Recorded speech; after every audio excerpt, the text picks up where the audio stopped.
Beautiful. Welcome to the Astrology of February. Um, we are gathering here on the 1st of February on the eve of a full moon and in the thick of Imbolc, the holy day that marks the halfway point between the winter solstice and the spring equinox here on this full moon in Leo.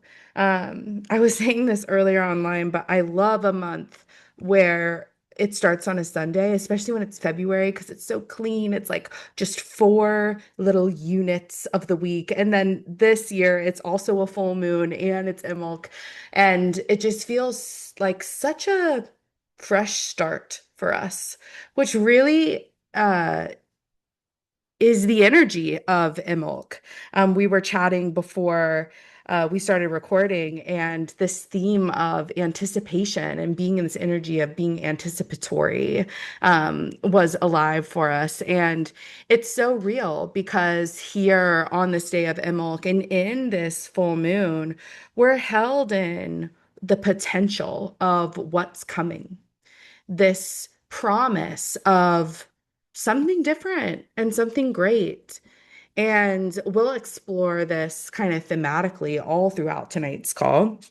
And I wanted to kind of start with just this knowing that the eclipse portal is officially open. With this full moon in Leo, it is the lunation prior to the first eclipse of the year, making this the gateway to eclipse season. So we're going to feel a ramping up of this transformational energy that really we haven't been outside of since Pluto entered Aquarius for good, or for the next 20 years or so, in November. Was that November 2024 that happened? Off the top of my head. Time, right? But anyway, these eclipses are really kind of turning up the dial on this transformational energy for us. And these eclipses are going to happen one this month and one in March. So tonight we'll start just kind of scratch at some of the energetics of this solar eclipse in Aquarius coming up later this month. And then later in the month, actually, on the evening of the solar eclipse in Aquarius, we will gather again. For the paid subscribers of Inner Orbit, we'll circle up for an eclipse gathering. So we'll talk more about that later as well. Um, Before we dive in, I just kind of wanted to give a little bit of a transmission on one of the major things that's happening this month. That's not just Saturn entering Aries or the eclipse season beginning. It's that we're witnessing this stellium, this cluster of planets that's moved from Capricorn into Aquarius, is now going to start to shift into Pisces. And this gathering, this like coven meeting of their own, is working their way through these final signs of the zodiac and really initiating us on this whole body, whole person level to the next version of ourselves and the next version of our lives. So we've already witnessed this shift from Capricorn to Aquarius earlier this month. And this is now prepping us for a shift into the final sign of the zodiac. This is going to carry us through Saturn's transition into Aries and through the final eclipse of the first season of the year. So Mercury is going to enter Pisces this month. Venus is going to enter Pisces this month. The Sun is going to enter Pisces. And then at the very beginning of March, Mars will enter Pisces. And so we see this biggest overlap in the very first days of March. So this month of February is really an attunement to the transformations that are alive for us right here, right now, so that we can live into the divine presence of those transformational gifts come March. So as these planets move through Aquarius, they're co-present with Pluto, the great transformer. And once they reach Pisces, they're going to be co-present with the North Lunar Node, this activator of destiny. So, what I'm really seeing is the way this month is about Pluto offering us this transformational elixir that then allows us to realign to destiny come March.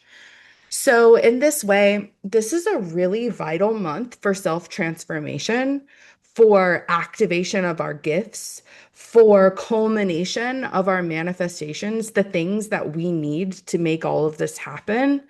And so let's get into the nitty gritty. Exactly what's happening on exactly what dates. This is the astrology of February. So, here tonight that we're gathering, and if you're not with us, just holding you in this etheric embrace of February 1st, Imbolc. From February 1st to the 2nd, really sundown on the 1st to sundown on the 2nd, Imbolc honors the first signs of spring. This is a holy day for Bridget, the Irish triple goddess of the hearth, of wisdom, and of fertility. This is a frequency of pure potential. What is becoming?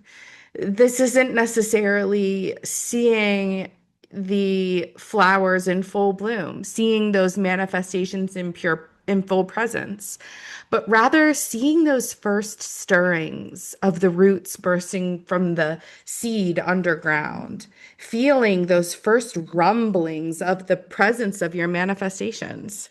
And so in this way, an invitation here is to script. Cast a sigil into the cauldron fire. Cleanse your sacred space. I actually have a great ritual for this in inner orbit right now on the Imbolc post. It's for my paid subscribers, so check it out if you're one of those, or join us if you're not. Also today, blessed full moon. It is the full moon in Leo. This moon purifies the electromagnetic field of our hearts. Now, Leo actually rules the heart and the body. And every time I gazed at the chart for this moon, the planets in Aquarius were just casting this rainbow in my field of vision. And I just really felt the way that we're having this like technicolor. It's like this moment of like the Wizard of Oz when Dorothy lands in Oz and she goes from this black and white world to this technicolor one. And the way that the representation of that like in the actual film industry, this was one of the first, maybe the first film done in this way. And just that energy of being in the first and being in that first gasp of what it's like to realize you've been living in black and white, to step into this world of color and to see what's possible now that that's your reality. So this moon is really reflecting that prismatic light of this Aquarius stellium that, as I said, over the course of the month, is going to edge closer and closer and then into Pisces. This is also a moon that ignites our inspiration. So the opportunity here is to nourish your heart, literally, physically, and spiritually. We can do this through meditation, through heart healthy foods, through working with hibiscus or rose, expressing our love. Again, following our inspiration. What is enchanting you? What is lighting you up? And being with that and following that. Um, Letting your expression flow and doing boundary work as well. Full moons are a powerful time to draw a line in the sand. I'm working on a post right now that will likely go out later tonight if you're on the call or watching this soon after I post it. It will probably be a late nighter, but it feels fitting working in the dark hours of Imbolc on the full moon. I'm with it. So we could use black salt, we could use obsidian, we could use black tourmaline. Really just draw a line in the sand. What's acceptable to you here now in this way forward? What will you put up with? What will you accept? What is good enough? And draw some of those boundaries in. The eclipse portal opening here can also help us kind of, I always say eclipses, we're not really doing big manifestations. We really need to like be with the medicine of the eclipse. And I think this is a time to kind of like set some energetic boundaries with like your nervous system, your emotional states, the boundaries around like how you will respond when you feel XYZ type of way. Um, what you will allow yourself to express if XYZ happens to kind of create healing container for these eclipses to take place. A container moon, if you will. Mercury then enters Pisces in just a few days, later this week, February 6th. And he's going to have an extended stay in Pisces because he's going to station retrograde. And we'll talk more about those dates later. But from February 6th to April 14th, we are rocking with Mercury in Pisces. This this shift of Mercury into Pisces really initiates a planetary shift. One right after the other, the Aquarius stellium starts to move into Pisces. The Sun, Mercury, Venus, and Mars are all in Pisces from March 2nd to March 6th, and they pop in one by one and leave one by one. And this really brings we've been talking about this a lot. Like if you were on the Art of Manifestation or even last month's call, we talked a lot about the way that our consciousness and what we hold in our belief systems and our consciousness is even more important now because they crop our thoughts and our beliefs show up in tangible reality in a way that is much more significant than it has been in the past. And it really elicits this feeling of dream consciousness for me. I don't know if you've ever seen the film Waking Life, but they talk about this this like time dilation of dream consciousness, this like almost sub-real reality of dream consciousness, and especially with this retrograde and Saturn, especially this week, February 6th through February 13th, before Saturn enters Aries, but even after, like we really have this, yeah, non-ordinary state of consciousness that we have access to. And I think that it can be really beneficial. And I think that if we're not cognizant of it, it can be disorienting. And so there's a way that we can use it to our advantage, and there's a way that we can kind of be like, all turned around from it. So just really being cognizant over these next, I mean, 2 months of keeping your head right. Um, script, anchor into your desired reality, like for real. I think one of the dangers of, I mean, if you will, dangers of this time is focusing on the worst case scenario and focusing on what could go wrong and focusing on our fears and focusing on what we do not want to happen. And that's not to say that if you're confronted with one of your fears or, something bad crops up in your life or you see devastating news that you've done something wrong, I want to wipe that away. But when we script and when we find ourselves anchored into our desired reality, we create a lot more safety for ourselves. We create a lot more regulation for ourselves, and we create a lot more positive potential for ourselves. Um, so anchoring into that desired reality however you see fit. Scripting, super powerful in these times, especially with Mercury coming fresh out of Aquarius and into Pisces. Also, just generally like leaving room for visioning in your day to day. What's the next step? Like, what's alive? What visions are coming online for you?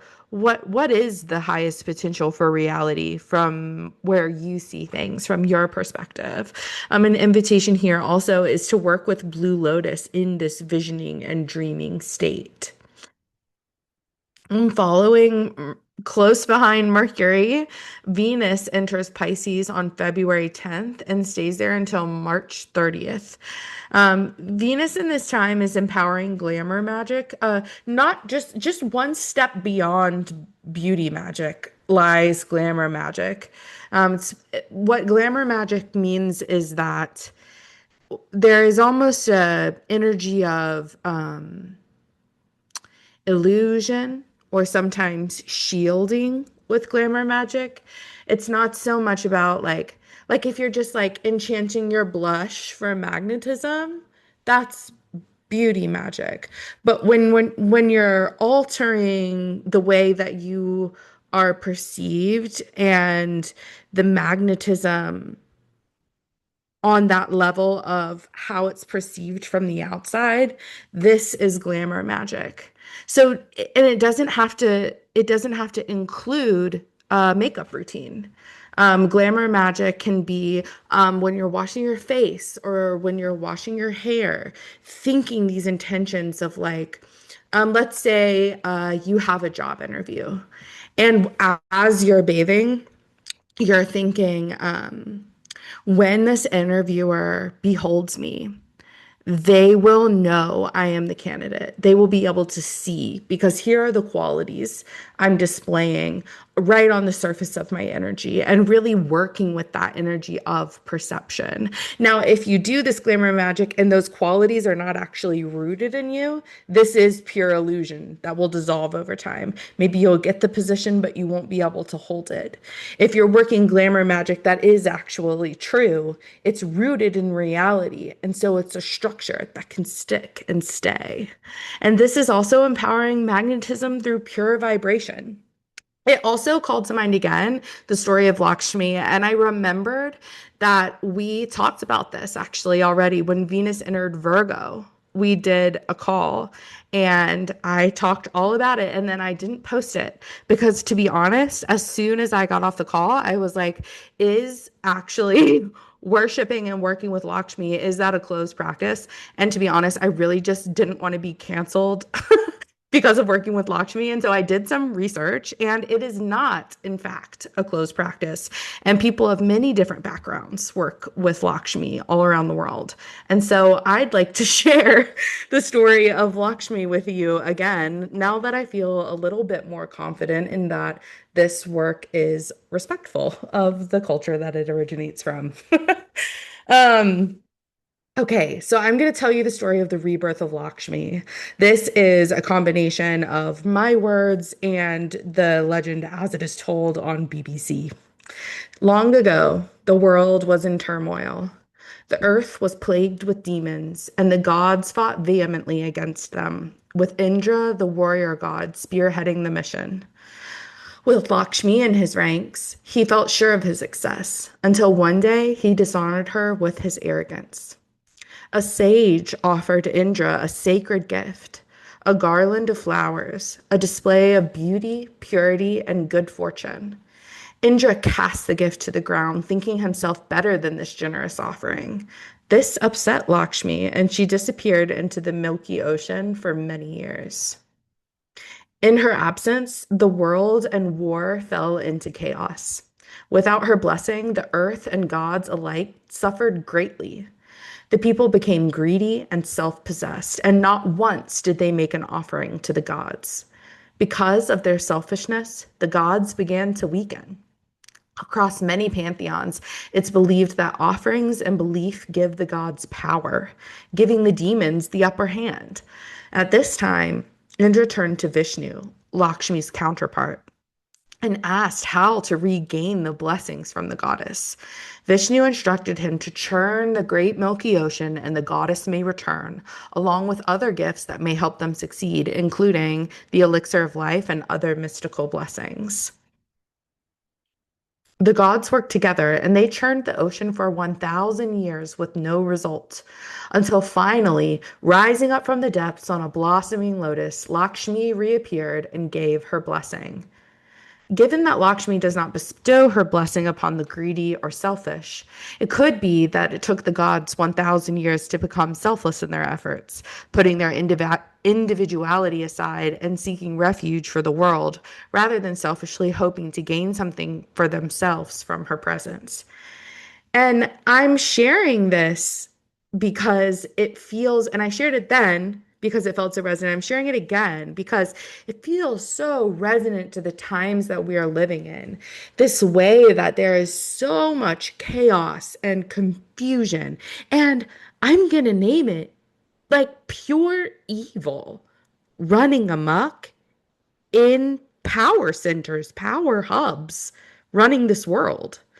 And this is the time for us to embody devotion, to make offerings to a better world, and to do this in the way that resonates for us. So for me, it feels really resonant for me to be making these offerings to Lakshmi, to be working in this way with my devotions. To another person, it might look completely different. However, you approach it, there's this energy of needing to honor the goddess and the divinity within and without.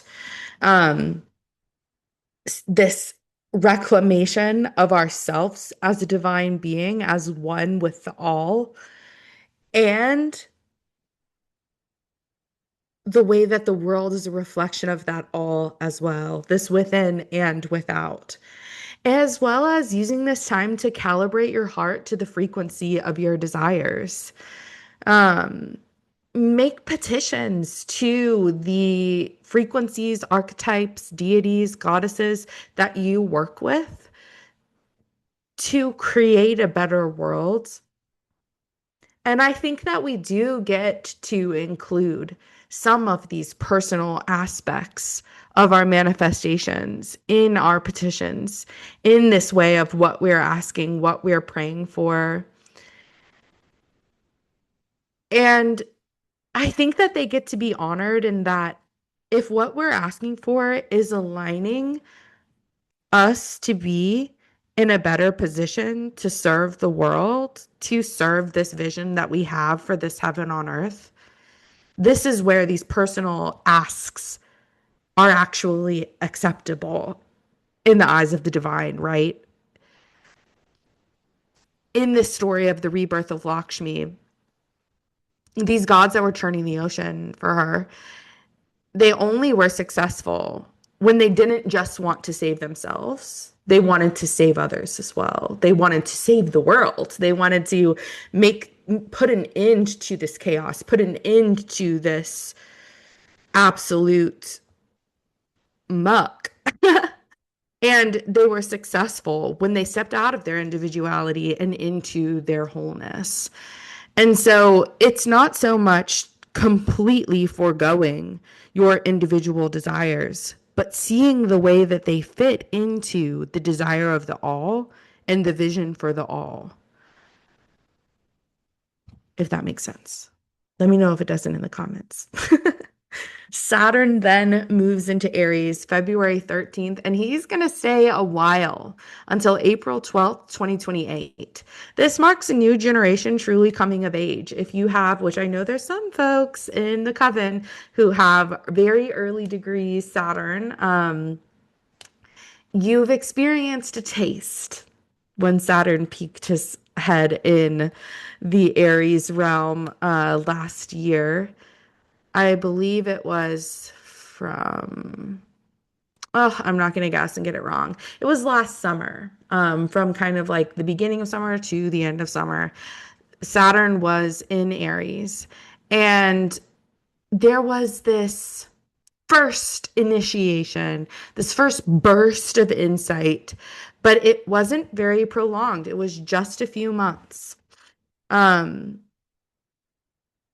Yeah, Alexandra's saying June or July to September. That sounds right. And so this is really instilling us with the courage to be the first, the courage to initiate action. As Virginia Rosenberg named this transit, it's about becoming self-made, about really being resourced in oneself and doing the damn thing, right? I think this is also about building structure that keeps us active. This isn't about, I mean, I'm all for passive income, but the example that I'm going to give is Saturn in Aries doesn't just want us to set up passive income and like sit back on a beach and like never think about our contributions to the world. Saturn in Aries wants us to build structure that keeps us actively engaged with our purpose. So maybe that means, in this example, you build passive revenue and then you're also dedicating that time that it frees up to do something for the world. Even if that's like doing magic about it. It doesn't have to be like, and so you go out into the world and grind and you have a 9 to 5 job. It's like just in the bigger, greater picture, what are you doing that keeps you actively engaged with your purpose? And so in this way, the opportunity here is to take aligned action on your desires, create something that is here to stay, become reborn, cultivate bravery, and embody the spiritual warrior. Then just a few days later, we have the solar eclipse in Aquarius. It's in the very late degrees of Aquarius. As a reminder, the lunar nodes determine where we can experience eclipses. And right now, the north node is in Pisces and the south node is in Virgo. But because the north node is at the earlier degrees of Pisces these days, the realm that eclipses can occur in actually dips into Aquarius, even though the north node hasn't quite made its way into the sign. So this is the first eclipse in Aquarius since 2017, 2018.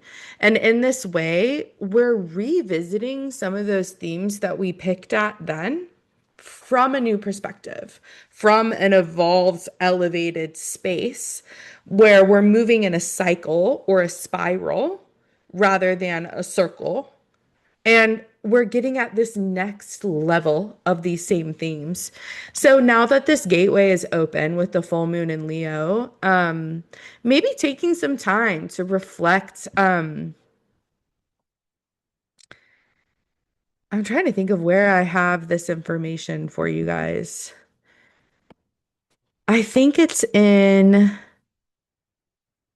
I'll put it in the show notes, like with the recording. I'll link it. I think it's in my year ahead, my collective reading for the year ahead, which I included in a post a couple weeks ago. So I'll link it. But if we look back to these exact dates of the last few eclipses in Aquarius, we can start to sense like what might come up. And I think that's one of the most helpful things for me when I'm orienting to eclipses is like what was going on for me last time and how might that resonate in this version of my reality. So an example of this is like last time we were experiencing eclipses on this axis, I was actually closing my career in the music industry and opening my career in the magical industry. And the way that I'm feeling that ripple now is like a shift from being behind the scenes to being in front of the camera with you here, to being louder on the internet, to doing more of my own thing. And I'm already feeling that shift just with where these transits sit in my chart. But that's something that I discovered like the first time I ever thought about, okay, like what might this eclipse bring up for me? And we're actually going to be holding space around this. In the coven, so we can do some of this work together. And I so hope you'll join us. I'll send you the actual invite here in just a second. But so the frequency of this solar eclipse in Aquarius on February 17th is going to be exact early in the morning. And then we'll gather like 12 hours later. So in this way, the air is electric. Change is coming, and the first surge is here now. Square Uranus, we find ourselves bracing for disruption. And sextile Chiron, we're really strengthening the self through deep healing. The opportunity here is to regulate the nervous system. We can do moon breath, which I shared about the other day, which, as a refresher, is thumb over the right nostril and breathing in and out through the left nostril. There's herbal allies to do this. I've offered some of these as well in a post. I'll copy them into the show notes, but we can turn to ashwagandha, blue lotus, lavender. The list goes on. A lot of different kinds of mushrooms like lion's mane and reishi. And then modalities you trust, breathwork coaches you trust, Reiki practitioners you trust. Just really being with soothing what's flaring up. Be aware of how this influences you and join me for Unfurl. We'll be gathering on the day of the solar eclipse in Aquarius, 12 hours after its exaction.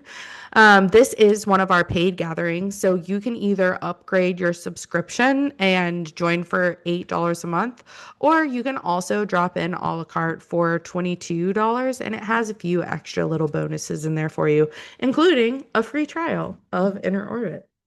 So in this 2-hour masterclass, which will also be a circle, to, share in the chat or with your voice what's coming up for you.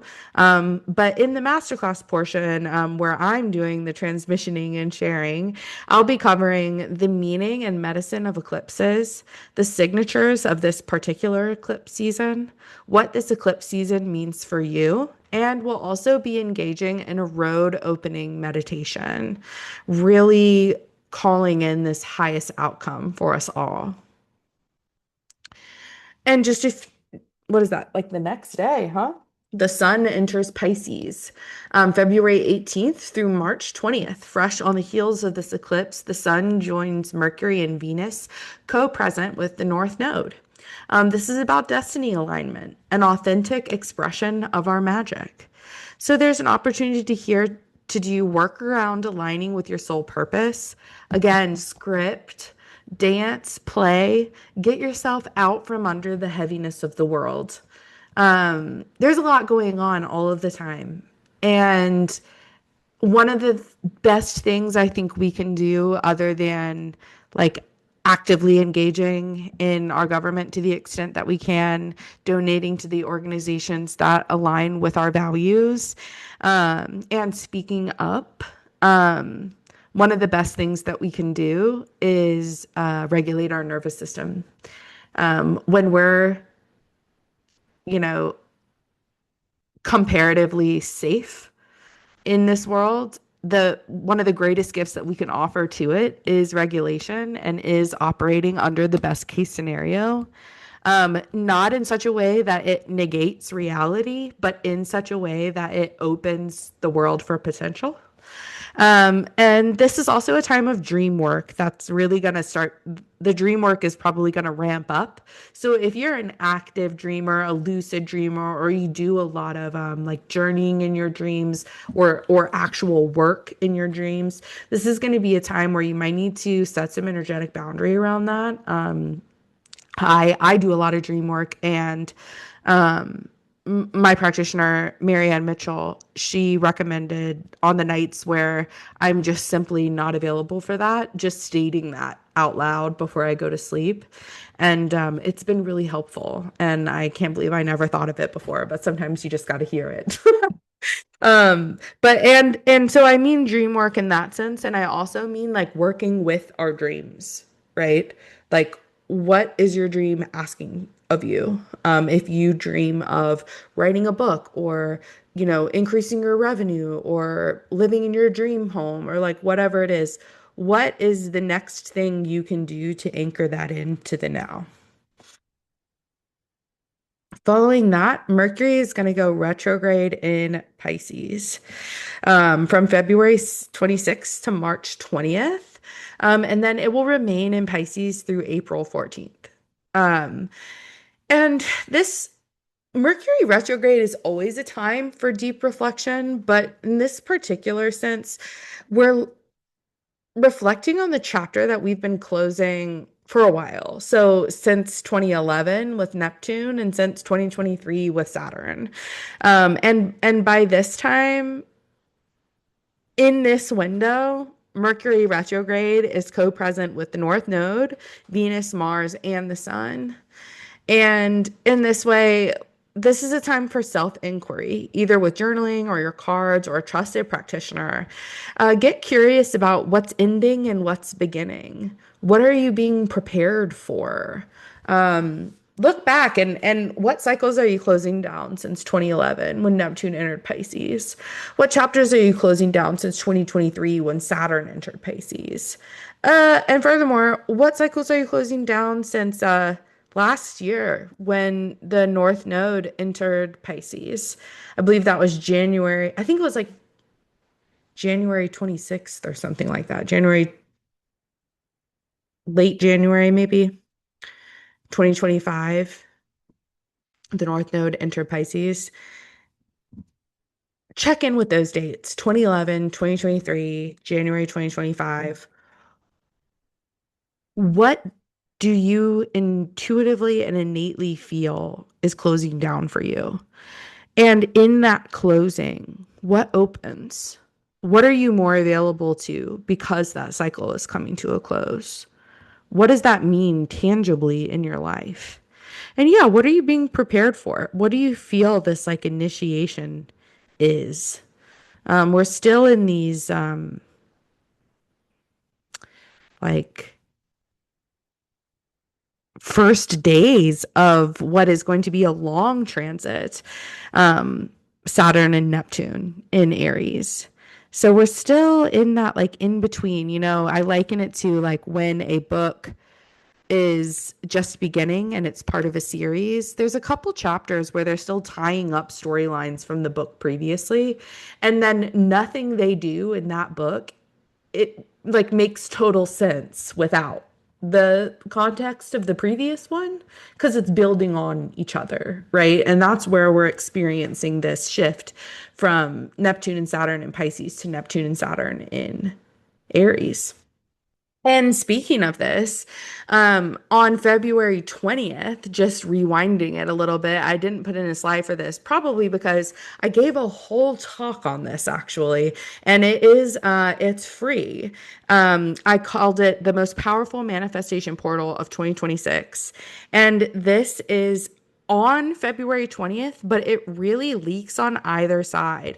So I'm just going to skip back to this slide here while I talk about it. So pretty much from the time that Saturn enters Aries for like 2 weeks following that, we have this activation of Saturn and Neptune at the 0 point of Aries, which is, I mean, hasn't happened in thousands of years. So it's impossible to say with any kind of direct certainty exactly what will transpire because, like, there's no one you can ask, right? There's not even anyone on Earth who's lived through Neptune and Aries. So it's like all scientific conjecture and so scientific social science conjecture. But what I see, eh, which we've lived through, Saturn and Neptune together in Pisces. And what I noticed from their working relationship over these last few years is the way that Neptune is kind of allergic to form, actually. Like Neptune likes to be like a misty, wispy phantom of magic and delusion and potential.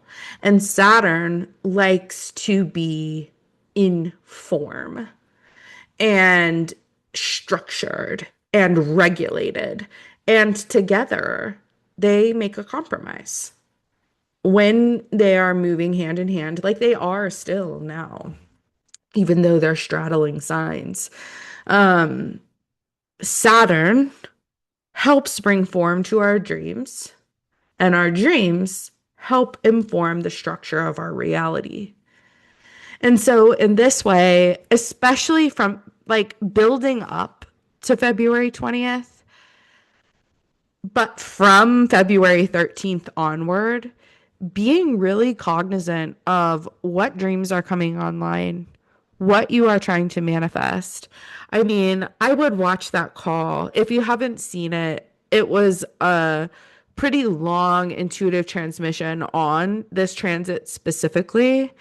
And then also, like, if you are sitting here like, I don't have a manifestation practice. What is this girl talking about? I did teach a master class on manifestation, the art of manifestation. The replay is available for instant access for all of our paid subscribers.